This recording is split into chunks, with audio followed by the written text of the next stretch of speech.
I love the little announcement there. So do I.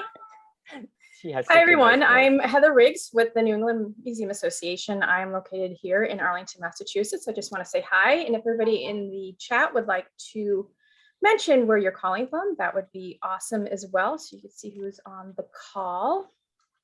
I will just type in the chat there. So as I said, I'm Director of Administration here at NEMA. I would like to start off with our land acknowledgement. Virtual spaces cannot replace the lands that sustain and empower us. I'm in Somerville, Mass, homelands of the Massachusetts and Pawtucket people and their allied tribes, past and present. NEMA recognizes that our organization and those of our members were founded within a colonizing society which continues the exclusion and erasures of many Indigenous people throughout New England and beyond. So welcome everybody to our presentation of Meet the Authors. This is a great presentation and stuff like that. I would like to thank Ernesto Mendoza for setting it up for us. He is our IMPAG chair here in NEMA, also does double duty for a bunch of other stuff as well. So we do appreciate all the work that he is doing for us in the field in general. Today's session is being recorded and will be available on the NEMA website later on this afternoon, just in case you have to drop out a little bit early, or if you would like to actually share it with your colleagues. We like that too. So just check the NEMA website on that. So today it is meeting format. So if you would like to, if you have any questions during the presentation, type them in the chat feature there and we will moderate those questions as we go along. And towards the end, if you would like to actually be vocal and speak, raise your hand. Probably the little hand icon in Zoom would probably be better because there are quite a few people on today's session. So I'm going to stop speaking and turn it over to Ernesto to introduce our speakers today. Thanks. Great. Hey, everyone. It's so good to see some familiar faces out there. Man, I'm looking at some of these places. So we have St. Louis in the house. We have Seattle. We have, what else? Iowa. Oh, man. So you guys are from everywhere. So let me just introduce myself. Well, first, thanks for attending the webinar today. For those who haven't met me before, I'm Ernesto Mendoza, designer and owner of One by Design. I specialize in experiential graphic design. I've been in the business for around 30 years. I've been an independent consultant for the past 10. Prior to this, I used to work for Christopher Chadbourne and Associates as an exhibit graphic design director. I'm currently a co-chair for NEMA's Independent Museum Professional Group, as Heather said. I'd like to introduce our esteemed guests and panelists. First, we have Claudia Ocello, my partner in crime, who will be joining me in finding out more about the authors and their recent publications. So working with independent museum professionals, a guide to help museums find and work with independent museum professionals, or IMPs. Let me introduce Claudia. Claudia is president and CEO of Museum Partners Consulting LLC, and works with museums on projects in education, evaluation, exhibition research, and writing and accessibility. After more than 20 years working in the museums across the US, she became a consultant and in 2018 co-founded the Independent Museum Professionals Network of American Alliance of Museums. As current chair, she actively works to support independent museum professionals, as well as strengthen the relationship between independent museum professionals and museums and advance the museum field. Next, we have Avi Dechter. Say hi, Avi, wave your hands. And Avi Dechter is managing partner of History Now, an interpretive planning firm based in Philadelphia as an officer of independent museum professionals. He helped to draft the IMP statement on professional ethics. He is co-author of Seize the Moment, a manifesto for next practice, published earlier this year as a white paper for MAM, or MAAM. and is co-editing a book on post-pandemic museums. Can't wait to see that one come out. And we have MJ Hagan. MJ is an independent registrar, collections manager and consultant at MJH Collections Management, LLC, based in Arlington, Virginia. Through her work as Secretary of Independent Museum Professionals Network, a chair of the Advocacy Committee for the Association of Registrars and Collection Specialists. MJ advocates for fair, transparent, inclusive, and equitable contracting practices in the museum industry. And you'll later find that out as we speak, and give her the questions that we're about to give her. Claudia has a few words to say. Go ahead, Claudia. Thanks, Ernesto. Hi, everybody. So glad you could join us. I'm going to share my screen and just tell you really briefly about a little bit about the Independent Museum Professionals Network, in case you're not familiar with us and who we are and what we do.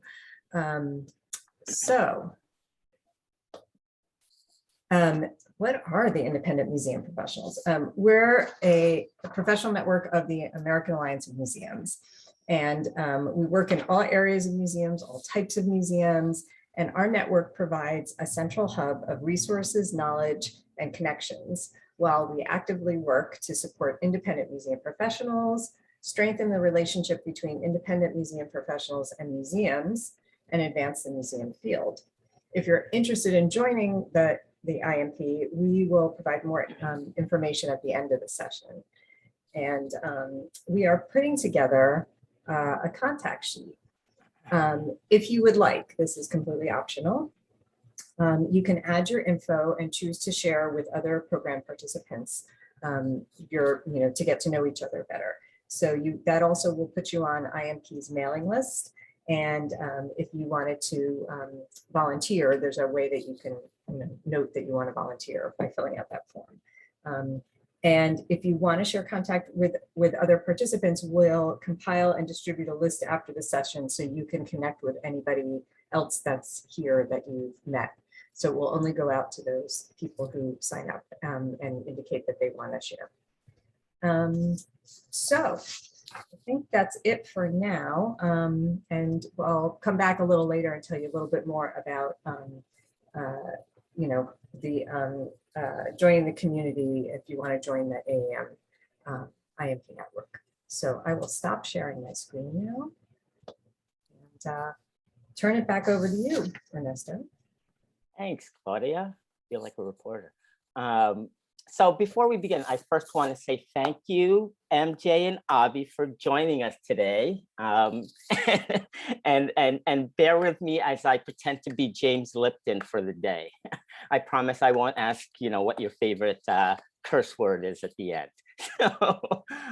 But first of all, I really just want to give you, my first impressions about the guide itself. It's funny, I find myself, as I was reading it, I was saying, oh, yes, and oh, thank you.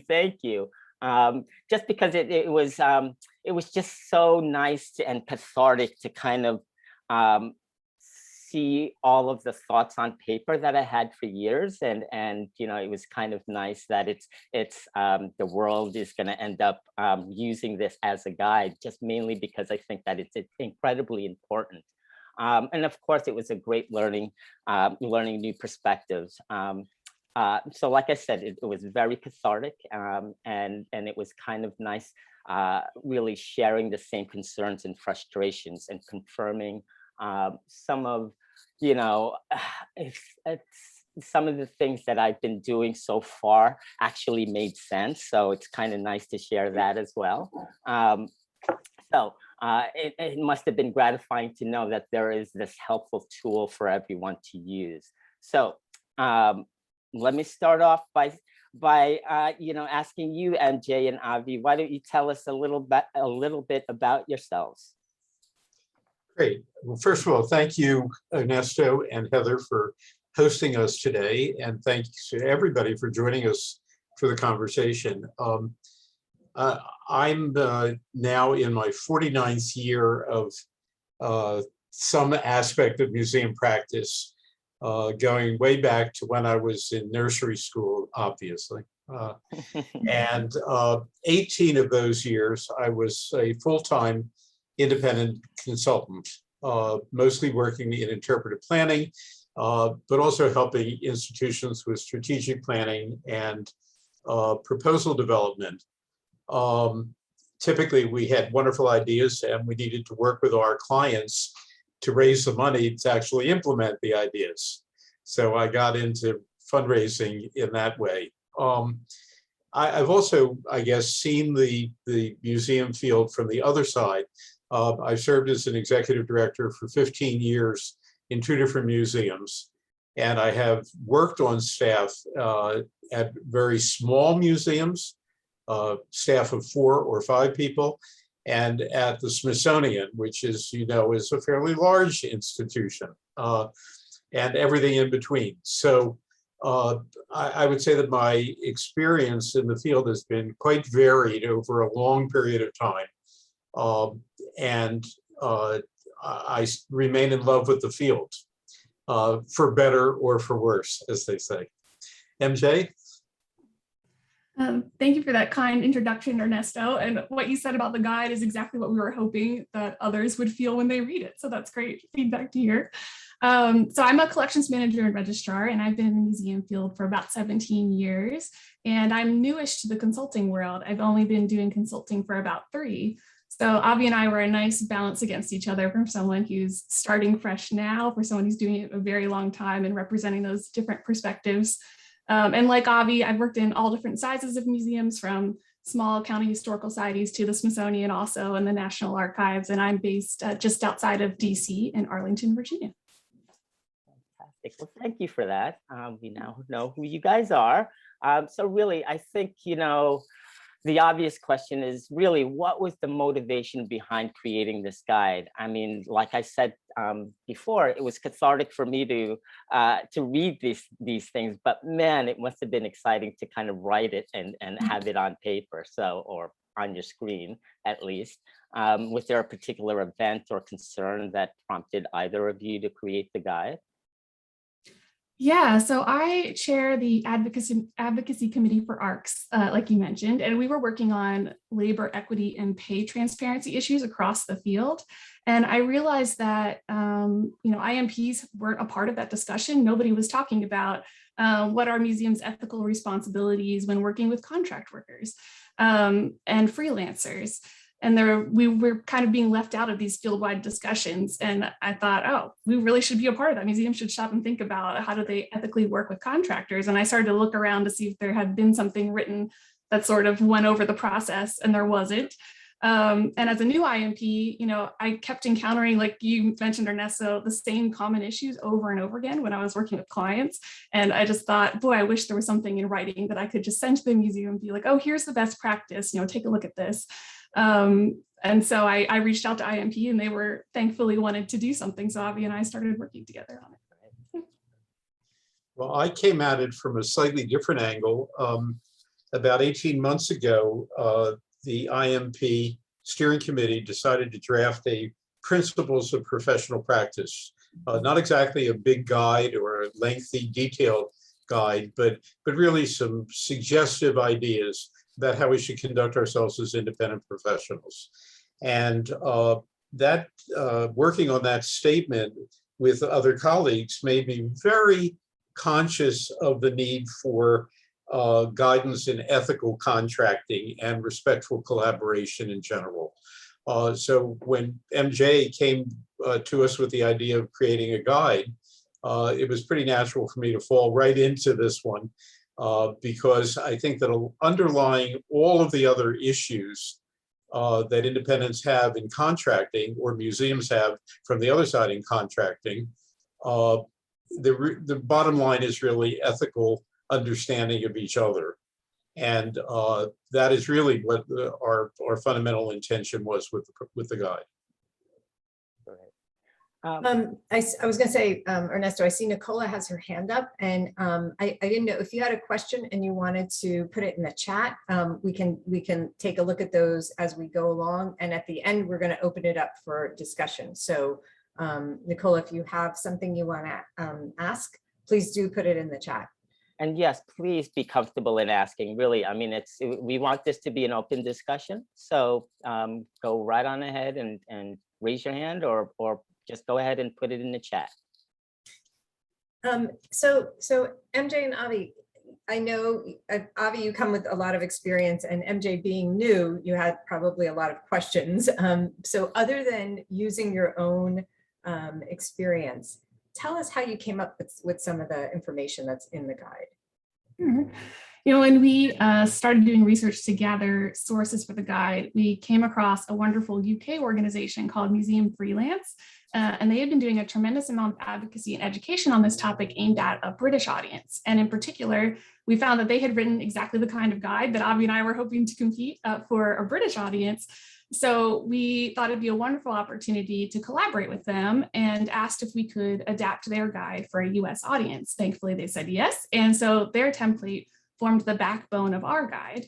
And prior to this guide, you know, obviously some of these topics that we talk about in the guide, people have been talking about for a long time, RFPs and all of the complicated processes of hiring independents, but they weren't centralized into one place and they could be hard to find. So our goal was sort of to synthesize that disparate information into one useful resource. And we're very indebted particularly to two articles on the RFP process from Barbara Punt and David Whitemeyer, who are very generous in allowing us to use their contributions in the guide. We really wanted it to be, you know, a group effort, not just represent Avi and Mai's experience, but to be representative of the field as a whole, and all the experts who are already out there doing wonderful work and including their contributions as well. Very great. Yeah. In addition, we were very fortunate because we were able to circulate drafts of the guide to the two boards that we were involved with at the time, ARCS and IMP, and several outside friends and colleagues who were very helpful in providing good advice, in a couple of cases, excellent edits. And I guess that's a cue for me to say that if you have any editorial comments that you'd like to share in the chat, please feel free to do so. The perfect opportunity to make it better. Thank God for word processing. We can make changes without bleeding at every pore. And I do want to make one other observation, which arrived absolutely late on the eve of this conversation. We speak about this as a guide to museums and how to contract independents. But a lot of the principles that are involved in the guide apply with equal force to independents who are hiring other independents to join them on teams, and also for independents who are being hired by other independents to be part of their teams. So I think you can find it useful in a variety of ways if you just read between the lines. As you know, sometimes museum clients are problematic, and sometimes our colleagues on independent teams are problematic too. So you want to bear both of these kinds of characters in mind, and both sets of relationships. Yes, and I would imagine, Avi, that you know, having you know, your years of experience and your network of people, it was probably useful to have you know, all those resources for sure. Absolutely. Yeah. So really, you know, I think that first of all, let me ask. I mean, not everyone has their cameras on. You know, I'm sure that there's a lot of IMP readers out there that read the guide. So really, what's your key message that you want your IMP readers to get out of this? You know, for IMPs, particularly newer IMPs, the guide can be really useful in that it outlines what should happen during the process. And it's also useful in that it helps you know what's negotiable. Because I found, you know, as a new IMP, I wasn't super clear on some of the things that, you know, if I got a contract for a museum, what I could negotiate for them on different parts of the contract. So, for example, insurance or ownership of copyrights. So we sort of address what are all the different scenarios that could happen that the museum could offer you or that you could offer the museum. And so that can be a really useful guide for you as an IMP to just know what's possible and how the process should work. And I really hope that it will be an advocacy tool for IMPs. I've heard of a few people doing this already where an issue came up during the contracting process and they were able to refer the museum to the guidelines and say, you know, oh, here's some guidelines for Marianne's IMP on best practices. Can we choose one of the options in these guidelines to address this issue? And so I hope that that's a way that it can be beneficial for both the museum and the IMP. I hope that in addition, the guidelines will encourage all of the independents in the field to be very direct and outspoken about equity issues in contracting. The field is not going to improve, and our standing in the field is not going to improve unless we are all advocates for equity in contracting. The more explicit we are and the more direct we are, the more likely that museums and other employers of IMPs are going to be paying close attention to equity issues in the contracting process. I think that the guidelines give you a hook and a real opportunity, as MJ says, they're really a tool and occasionally maybe even a club to getting better contracts that are more equitable for both parties and more productive for both parties. Yeah, absolutely. And MJ, I know how passionate you are about, you know, that portion of the guide itself. So really, as a follow-up, you know, what's the key message to these pesky museum administrators, and what do you want them to get out of this? I see that Ellen has posed a question about what do we mean exactly by equity in an issue like this? One instance, for example, is who owns the work. That has come up repeatedly for independents for generations now. Does the work belong solely and exclusively to the contractor? Does the independent have any rights in the work? And we're suggesting that those rules are very flexible, that museums can do fine with other kinds of arrangements other than exclusive ownership, that independents actually need some access and control to their own work product, and that there are ways of making this a much more equitable arrangement between one and the other. Another equity issue, it doesn't sound like an equity issue, but project creep, something that all of us have been subject to. When you draw up a contract, you want to put limits on what each party is responsible for doing and not doing, and you want to abide by those. And when a contractor stretches the boundaries unconscionably, that's an equity issue. And since the independents generally do not have recourse to legal justice in this kind of arrangement, those kinds of equity issues have to be discussed and worked through in the contracting process, not at the end of the process when somebody's going to find himself in trouble. Sure. Yeah. So, any more questions regarding that response? So yeah, I'm getting back to my last question. Really, I'd love to find out, you know, what you'd like the museum administrator to get out of this guide. I think that museum administrators are often people who have not had extensive independent consulting or contracting experience, and they view the world from the perspective of a staff member, a full-time professional who is employed by their institution. And that typically means that they have a minimal understanding or no understanding at all of something as simple as a fee structure for an independent. The guidelines are useful in calling attention to all of the different factors that make up a fee proposal from a potential consultant.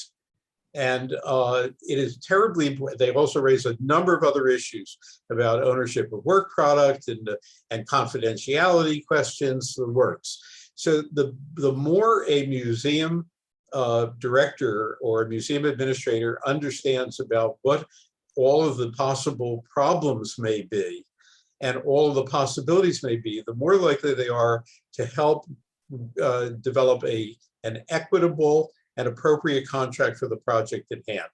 They're also, to go back even one step, they're also more likely to develop a solicitation process that is easier and better for the museum and for the people who are gunning for the job.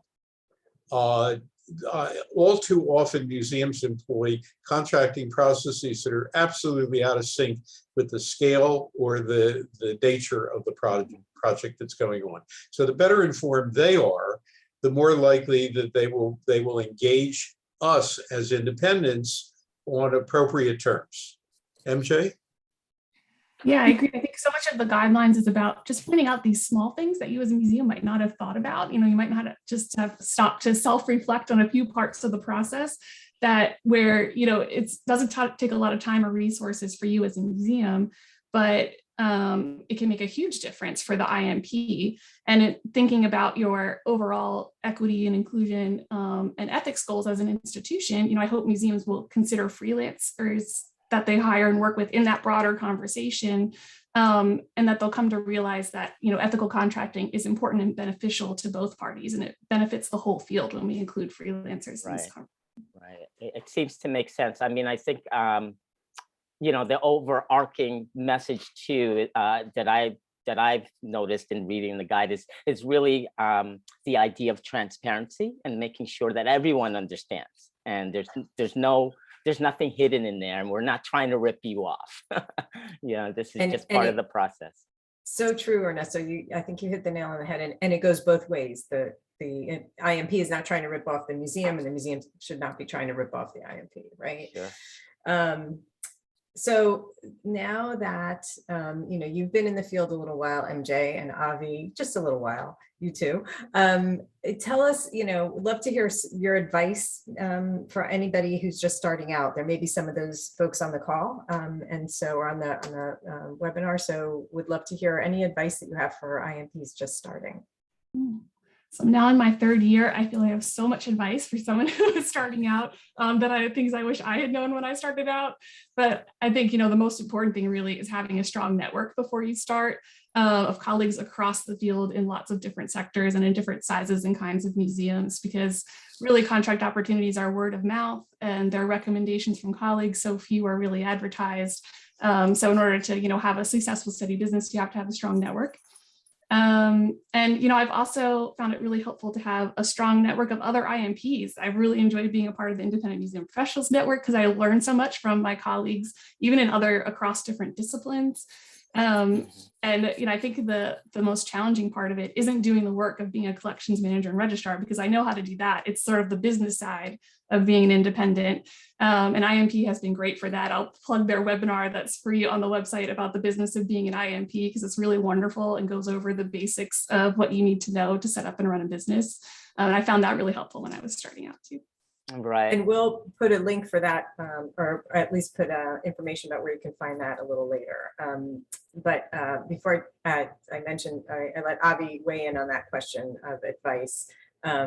Yes, I mean, I really think that networks, and you have two that you could join right now if you're not part of them, which is the NEMA's Professional Affinity Group for Independent Museum Professionals, and the IMP group that's part of AAM. So Avi, what's your advice for those just starting out? Well, I would second MJ's thought about networks.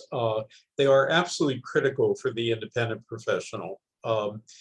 I believe that twice during my 18 years of full-time consulting, I woke up to discover that I had no clients. All my projects had been wrapped up, and there I was, unemployed. And I remember both times thinking, how can I market myself? I sent out literally hundreds of postcards and letters to everybody whose name and address I had in hand. And I got not one response from anybody. And then after a few weeks, I started getting phone calls and letters from people inviting me to bid on contracts. It was all through the network. It's not only the best, but often the only way to market yourself is through a network of colleagues. I would say that the thing that's hardest in some ways for new people starting out in independent practice to pick up is really understanding the client's needs and expectations. When you're starting out in a business, you're very aware of your own needs and expectations.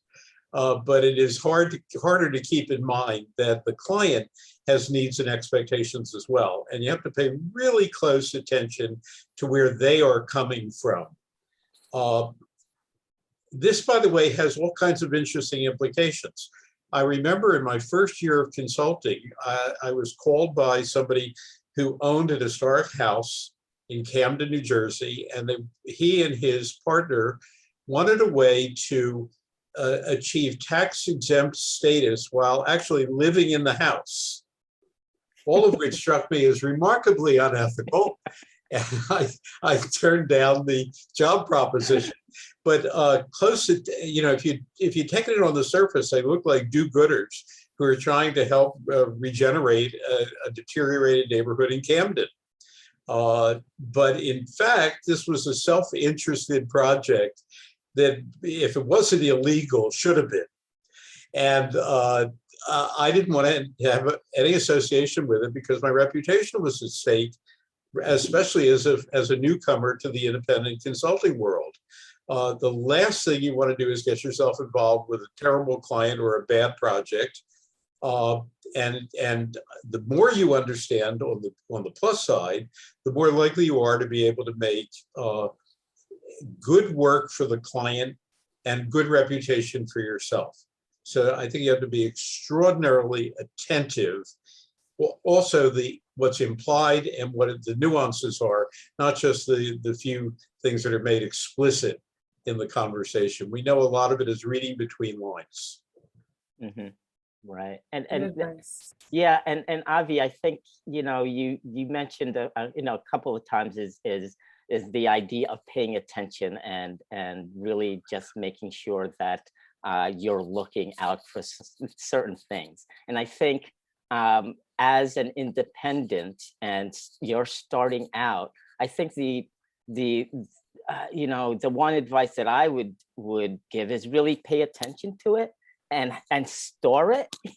Don't forget that it's this thing that failed miserably. That's useful stuff. I think our failures are becomes our successes later, just because we know what could go wrong. Obviously pay attention to the ones that you did well, as you move on to this independent world, right? But by the way, I was trained in history. And so one of the first rules in my practice was to understand the history of the project that I was starting to work on. And a lot of the times you start where the client says they are now, but almost always there's a history behind those projects. And you really want to understand that history in detail. When I started work with my partner on planning for the permanent exhibits at the Holocaust Museum in Washington, I asked to see the project files. It turned out that the same people had commissioned and then rejected 6 previous plans for the permanent exhibition before we were hired on. I wish I could tell you it was all due to our virtue that they accepted our notions. But in fact, what really happened was that they had started constructing the building. So they were about 2.5 years away from opening up an empty building. That gave us tremendous leverage. It was either go with the plan or open up an empty structure. Sure. So that helped a lot from a leverage point of view. But seriously, if I had not read those files, I would have had no idea what kinds of ideas resonated with these people and what kinds of ideas got their backs up. And that kind of information can be the difference between a successful collaboration and a failed collaboration. So great to hear stories and advice and what you learned from them. Thanks for sharing those. So you were very open about the fact that this is a document that's still in, it can be amended, it can be changed. It's a working document, thanks to the beauty of our technology these days. Do you feel that, or what aspects of the industry do you feel are constantly evolving over time? And what do you foresee maybe as something that might change? What's evolving? Well, we're all very much aware of being witnesses to change in the moment. And one of the most interesting and perhaps one of the most important changes in the museum field right now is the growing numbers of independent professionals working in the field. That's partially a consequence of a lot of recent firings. They put literally thousands upon thousands of museum professionals out there as involuntary IMPs. It is also a product of a lot of new people coming into the field. In case you had not noticed, until this past year, the number of museum studies programs have proliferated wildly. They're now coming out, these are wonderful people coming out of graduate schools, needing employment at the very moment when the market has shrunk. So they are, this is a new phenomenon, that a lot of people just entering the field are actually becoming independents rather than staff people. And instead of building up 20 years of experience and expertise and then marketing themselves as consultants, they're starting out as consultants de novo. So these are terrifically important trends in the field. I think they are going to persist. I think that over the next generation, we're going to see an ever-growing number of independent professionals practicing in the field.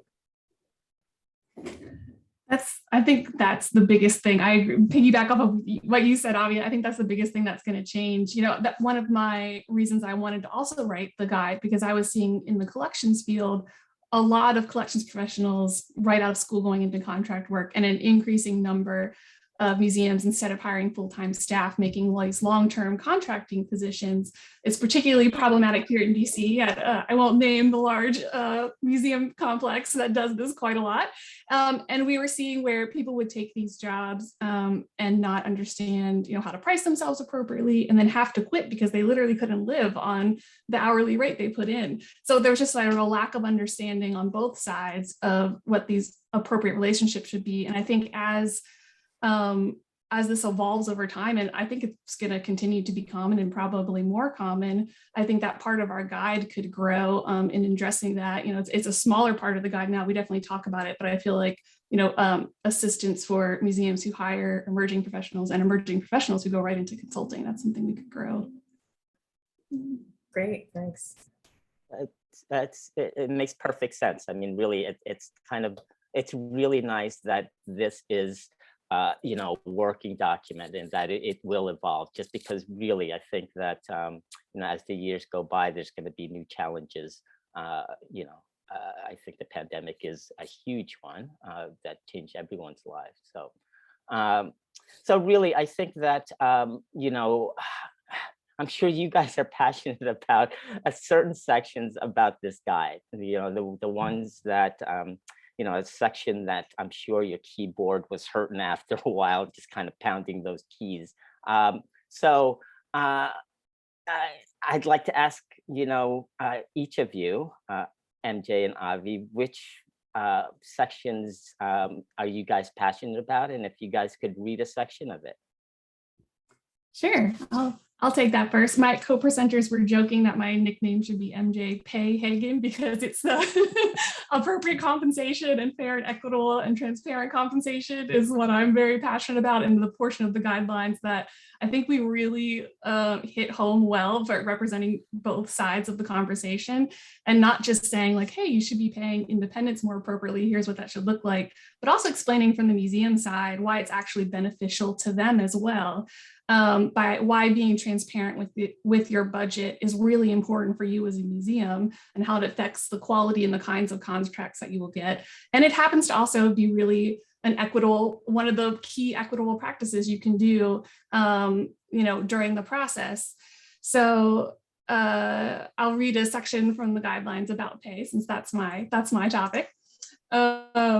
So here we are laying out, one of the things that I find the most frustrating, that I think happens a lot, and I think it's mostly from museums just not understanding, and especially comes from museums who maybe haven't hired a lot of independents for. There's this idea that the compensation for a freelancer should be comparable to that of the hourly rate for a full-time employee. When in reality, you should expect an IMP's rate to be 2 to 3 times that of an employee. So here's how we address that in the guidelines. In general, regardless of whether an IMP employs an hourly rate, a day rate, or a flat fee, an IMP should be paid more than an employee. It is neither fair nor appropriate to take a comparable employee's annual salary and split it by the number of working days to give you an indication of an IMP's day rate, as this does not take into account the additional costs that IMPs incur, like business insurance, self-employment taxes, retirement contributions. We're our own IT department. We have to get all our own subscription tools and office space and training. That IMPs cannot spend every working day on billable work, as we need time to spend on new business development, marketing, accounting, and training and self-development. That IMPs do not have any paid annual leave or paid sick leave. So when reviewing IMP rates, it can be helpful to keep all these expenses and factors in mind, because after taxes, expenses, and benefits, the take-home pay of an IMP is considerably less than their rate. So I think that's just a common misunderstanding, that when a museum sees an IMP's hourly rate, they go, whoa, that's way more than our employees charge. But actually, if you stop and think about what you also provide your employees beyond their salary, there's an extra 30% in benefits that you as an employer provide, and you give them paid leave and paid sick leave. So really, when you look at all of those numbers, it's pretty equitable between what you're paying an IMP and what you're paying an employee. It's not that much different. And I think, the other related thing, which I mentioned a little bit, is about being transparent about your budget. So when you put out an RFP, or even if it's a less formal process, it's a benefit to the museum to share a budget range. And we go into depth in the guidelines, which I won't read from, but we go into depth in the guidelines about, what a fair budget looks like, and how do you determine what a fair budget is for the project that you're working on. Sure. And MJ, I'm surprised you didn't mention pay MJ on time. You museum folks. Well, yes, please pay your contractors on time. That's the very next page. In bold letters. And yes, underlined and in bold. Yeah. Yes. But I have heard two very critical words earlier in the conversation. One of them was transparency, and the other trust. And it seems to me that the basis of both is open and effective communication between parties. So my favorite passage actually is appears on page 15, and it really deals with communication. I'll have to put on reading glasses. That's what 49 years in the trade will do for you. On complex and lengthy projects, it is especially important to establish clear methods of communication and feedback to monitor progress as you go along. Most projects will need some input from the museum, even if they are outsourced. Ensure that you allocate time within your organization to support the project. You will get the best out of an IMP if you are available for questions and responsive with feedback. Asking a contractor to do the job doesn't mean that the museum can avoid spending time reviewing work products and managing the contract. Both parties should invest some time in developing their relationship, understanding how the other works, and building mutual trust. Remember that you're both working toward the same goals. In effect, treat IMPs as valued employees rather than disposable resources.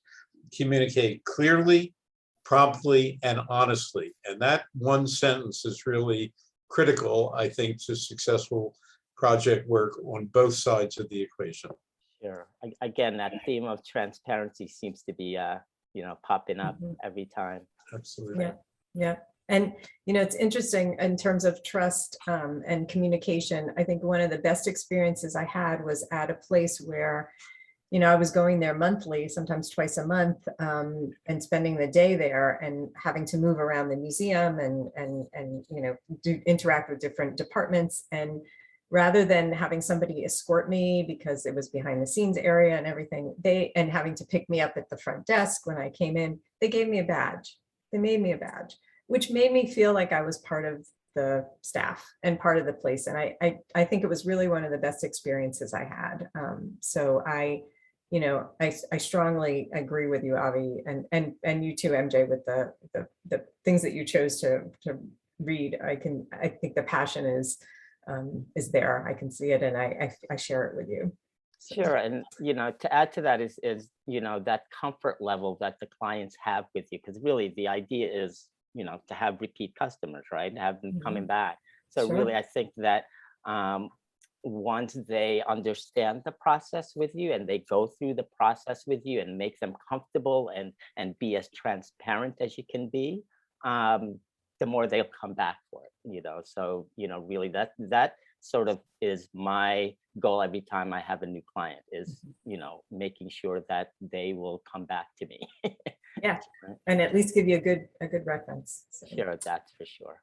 So we have time for questions, and you can either put them in the chat, or you can do the raise your hand thing if you want, whatever you feel more comfortable with. We'll try to, we have enough people here, and I'm sorry, I do want to give a quick shout out to Julie Govert, who is the vice chair of the IMP network, and she is helping, with some of the back end stuff here today, putting links in the chat and stuff. Thank you, Julie. Thank you, for helping with that.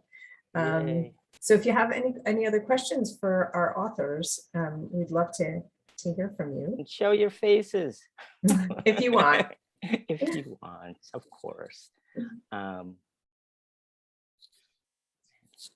In the absence of any immediate questions, I would like to suggest that this guide is really a part of what I term next practice.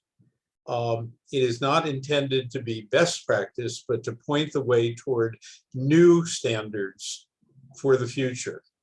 And I think that is one of the things that we're going to see in the field, not just in this particular dimension of the field, but throughout the field, is an emphasis on moving forward with our practice. And the norm toward which we will aspire is not best practice, but next practice, the practice that will help guide us in the next generation.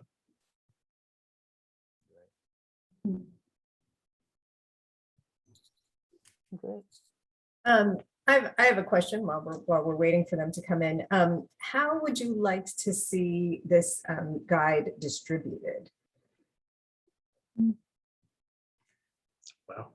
Far and wide. I think anyone, I really hope that, I think independents will naturally gravitate towards it because, like Ernesto said, it has a way of presenting all the things that we find challenging, and we want to be like, see, museums, we're not crazy. Like, the way that you're doing this is really frustrating, and here's a better way that we can all be doing this. So I think we won't have a problem getting IMPs to read it. I think the more challenge is getting museums to see it, and we tried to, write it in a way that it didn't feel like we were saying, like, museums, here's all the things you should be doing. But we really tried to look at it from the museum's perspective and be like, these things that are beneficial to IMPs are really beneficial to you too, and to really frame the discussion, like Avi said, not in, here's, kind of what the field does on these topics, but what should the field be doing on these topics? Where are the inequities between the relationship with museums and IMPs, and what could we do about them?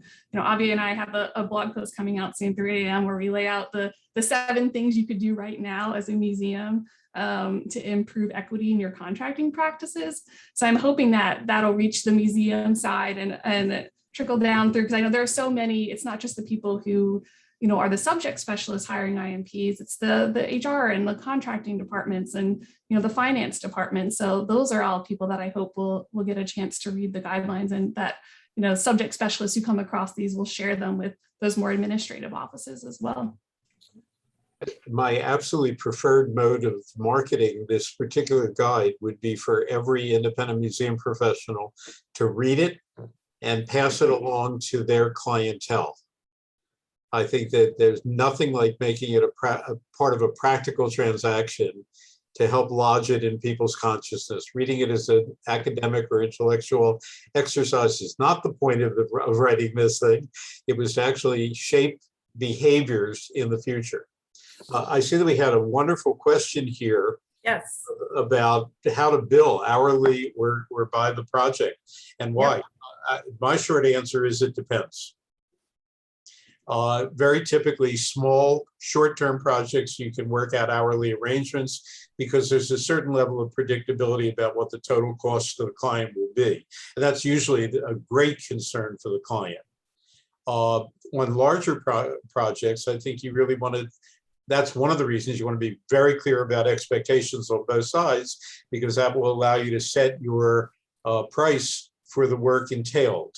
And then that can be codified within a contract, even if it's a simple one paragraph letter of agreement. But it really does depend on the project. On a really big project, it's very hard for almost any client to commit to an hourly rate without some kind of a cap on it.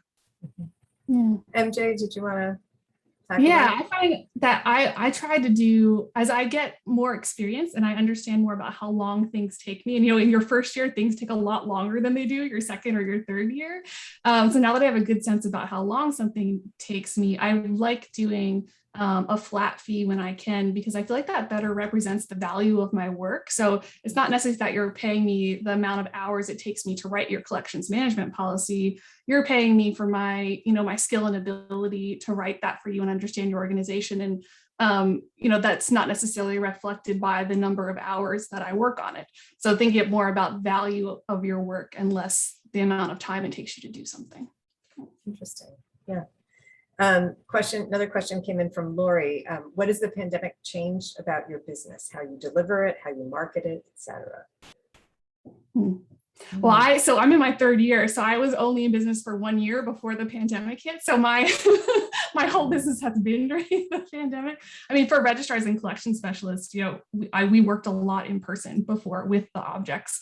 So I really had to pivot and think about, okay, if museums are closed and I can't work with collections, what can I do? And I started doing more consulting, you know, doing collections management assessments and database needs assessments and writing policies and procedures and being active about reaching out to my current clients where maybe our projects were stalled because we couldn't physically install and transport art. But well, you have this other thing that you need done that I could do virtually, and, you know, talking to them about other opportunities. It's sort of how I pivoted to more virtual work. Yeah, as we all had to learn that kind of shift, but that's an interesting, yeah, it's a different way. What about you, Avi? What have you noticed in changes? I think that the biggest shift for me was that I saw the pandemic and have experienced the pandemic as an opportunity for reflection. And I actually mention this with IMPs in mind. People who are just coming into the business for the first time obviously have to concentrate on the practicalities. But everything about my nearly 5 decades of experience in the field suggests that if you want to run a successful business, you're going to have to grow continuously. And the surest way to do that is reflection, whether it's reading in the literature, or whether it is talking with colleagues, or whether it is publishing your own thoughts. I think that reflection is really a key to successful practice over the longer term. Great point here from Ida. What about posting a copy of the guide on my firm's website as a resource for museums seeking RFPs? Sure, absolutely. It's there for people to use. So if you want to post it, that would be enormously helpful. Thank you. And probably I mean, now thinking about it, I should do that on my website too. I think we're almost out of time. Am I right, Ernesto? We should probably head over to, okay, so I wanted to just give people 1 or 2 more quick, thank you for putting the links to the guide again. I'm going to share my screen one more time just to give you a little bit more information about the Independent Museum Professionals Network, how to join. We were talking about how important it is to have these, you know, these networks. So if you want to join, it's free with your AAM membership, and there's a URL there for you to join, instructions for how to join. And you can always contact me. My email address is there, or Julie, who, as I mentioned, is vice chair helping us out today. Quick, take a screenshot, everyone. Or take a screenshot. That's another, yes, that's another good. I piece just of put it in the advice. chat as well, and it will go in the follow-up email if you put your info in the contact sheet. Oops. Thank you. You can find us online if you are social, as we are. We are on every channel at the moment except TikTok. We got to work on that, Julie. But here we are. You can look us up that way if that's your jam. Sorry, I keep going the wrong way. Earlier, MJ mentioned there's a webinar called The Business of Being an IMP, and that is available on the AAM website under our webpage. And it's led by two lawyers, one who specializes in insurance, who can tell you a lot more about what you might need when you're starting up your business. We have the document that Ari mentioned also called Principles of Professional Practice that he worked on, and obviously are working with independent museum professionals. You can also volunteer with us. We're looking for program ideas to do more of these kind of programs, maybe someday even in person, imagine that. And we have started what we call a biobank. You can get information about that on our webpage where you can submit your information if you're a member, and we're just going to feature different people in our newsletter, which comes out roughly quarterly. So I think that's it for the sharing. Great. And anyway, Ernesto. Yes, thank you, Claudia. Did we remind earlier about the links about the survey and the contact sheets? Make sure you guys fill that out. Julie had shared a link earlier, I believe, right, Julie? I just put the contact sheet again, kind of a few minutes ago, but I can do it again. And I just also put a survey link. So if you'd like to, we'd appreciate if you would fill that out and what you thought of this program. Great. And that contact sheet would be fantastic for us to kind of really just gauge who is out there. So, but anyway, before I hand it over to Heather, I just want to thank everyone for joining us again. And I guess please feel free to contact us if you have any questions regarding the guide or any other topics. I think that I could kind of speak for everyone on the panel that